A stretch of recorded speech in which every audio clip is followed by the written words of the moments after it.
সে সময় মরুম শেখ মুজিবুর রহমান পাস করতেন, কিন্তু তারপরেও তারা ভোট চুরি করেছিল। এদের এই পূর্ব স্বভাব এই বাংলাদেশকে প্রত্যেকবার গণতন্ত্রের হুমকির মুখে ফেলেছে। ৭৫ সালে মরুম শেখ মুজিবুর রহমান এই বাকশাল কায়েম করে সমস্ত দলকে রাজনীতি থেকে নিষিদ্ধ করে নিজের একক দল এবং একক দেশ এবং একক নেতা হিসেবে দেশকে গঠন করে সেই ভঙ্গুর গণতন্ত্রহীন বিচারহীন এবং বৈষম্য যুক্ত বাংলাদেশ থেকে পুনরুদ্ধার করেন আমাদের শহীদ প্রেসিডেন্ট জিয়াউর রহমান, বহুদলীয় গণতন্ত্রের প্রবর্তক। আবার যখন শহীদ প্রেসিডেন্ট জিয়াউর রহমানের মৃত্যুর পরে 1981 সালে মৃত্যুর পরে ষড়যন্ত্র করে তাকে হত্যা করা হয়। সেই হত্যায় জড়িত ছিলেন এই শেখ হাসিনার দশক এবং এরশাদ। ওই স্বৈরশাসক এরশাদ শেখ হাসিনার 1981 সালের 17 মে বাংলাদেশে প্রবেশ করে ঠিক তার 13 দিন পরে আমাদের শহীদ প্রেসিডেন্ট জিয়াউর রহমান বহুদলীয় গণতন্ত্রের প্রবর্তককে নৃশংসভাবে হত্যা করা হয় কিছু কুচক্রী আর্মি দ্বারা। যাই হোক, আমি যেটা বলতে চাচ্ছি, 1981 সাল থেকে আবার সেই স্বৈরশাসক এরশাদ তার স্বৈরশাসন পদ্ধতিতে দেশ পরিচালনা শুরু করলো। কিন্তু আমার নেত্রী গণতন্ত্রের মা সেই 81 সাল থেকে আবার সংগ্রাম লড়াই করে গেল এই গণতন্ত্রকে পুনরুদ্ধার করার জন্য। 1991 সালে আমার নেত্রী বাংলাদেশের গণতন্ত্রের মা বেগম জিয়া এই গণতন্ত্রকে আবার পুনরুদ্ধার করলেন এবং সেখান থেকে গণতন্ত্রের ধারাবাহিকতায় আবার বাংলাদেশ চলতে শুরু করলো।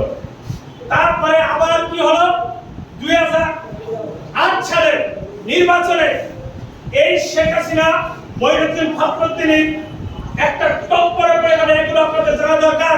2008 সালেও সঠিক নির্বাচন হয়নি।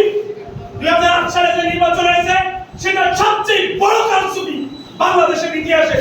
ওই সময় নির্বাচনী এলাকার সীমানা চেঞ্জ করা হয়, পরিবর্তন করে এমন ভাবে তৈরি করা হয় যেন আমরা যে সমস্ত জায়গায় সংখ্যাগরিষ্ঠতা পাবো সেই জায়গাটা যেন আওয়ামী লীগের দিকে চলে যায়। এই ইতিহাসগুলো আপনাদের জানা উচিত। আর এই কাজটা করেছিলেন মেজর সাখাওয়াত হোসেন। এই যে ইন্টারিম গভর্নমেন্ট আছে, এই গভর্নমেন্টের একজন উপদেষ্টা, যার এই ইতিহাসটাও আপনাদের জানা উচিত। 2008 সালে আবার সেই গণতন্ত্র ধ্বংস হয়ে গেল। 2013-14 সালে আপনারা দেখেছেন যে 153টা আসনে ওরা বিরাট প্রতিদ্বন্দ্বিতায় নির্বাচন করে গেল, যেটা একদম গণতন্ত্রকে কবর দিল। 2018 সালে কি করলো, দিনের ভোট রাতে করলো, এসপি ডিসি প্রশাসন দিয়ে ভোট করে নিল।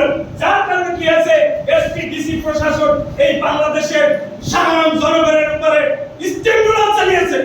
আমরা কথা বলতে পারিনি। আমি গতকালকে আমার একটা অভিজ্ঞতা শেয়ার করি। গতকাল আমরা দুইজন কলিগ রাজশাহী পদ্মাপাড়ে বসে আছি। আমার কলিগ হঠাৎ করে বললো, আজকে যে আমরা এটা বসে আছি, যদি আওয়ামী লীগ সরকার থাকতো তাহলে আমরা এই বসে থাকতাম না, আল্লাহ সেই পুকুরি উঠে আসতো। আমাদের এই দীর্ঘ সেই 2008 সাল থেকে বিএনপি এবং অন্যান্য দলের দীর্ঘ সংগ্রামের ফলে 2024 সালে 5 আগস্ট মাফিয়া ফ্যাসিস্ট শেখ হাসিনাকে পদত্যাগ করতে এবং এই দেশ থেকে পালিয়ে যেতে আমরাই বাধ্য করেছি।